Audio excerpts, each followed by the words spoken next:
মানুষ যে মরণশীল এটা বিশ্বাস করুক আর না করুক সবার মৃত্যুবরণ করতে হবে, কিন্তু কার মরণ কোন জায়গায় হবে এটা কখনো বলা যায় না। অনেক বড় আশা নিয়ে উদ্দিস্তান প্রবাসী পাড়ি জমিয়েছিলেন আমাদের মতিউর ভাই, কিন্তু সমস্ত আশা ভেঙে কি দেশে ফিরলেন কফিনবন্দি হয়ে। মা বাবার সামনে ছেলে সন্তান, আবার নাবালক ছেলে সন্তান, তাদেরকে রেখে এভাবে যে কফিনবন্দি হয়ে ফিরতে হবে আমাদের কারোই সহ্য করার মতো না। আল্লাহ পাকের কাছে বারবার দোয়া করে, আল্লাহ তুমি আমাদেরকে ধৈর্য ধরার জন্য তৌফিক দান করো। আর একটা জিনিস হলো, তার দুটো ছেলে সন্তান একবার ছোট ছোট, অনেক টাকা ঋণ হয়ে গেছে।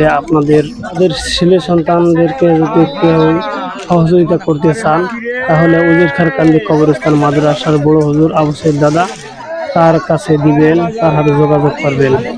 আর মৃত ব্যক্তির জন্য সবাই দোয়া করবেন যা যার স্থান থেকে, কারণ আমরা সবাই মানুষ, সবাই মরণশীল, সবাই মরে যেতে হবে।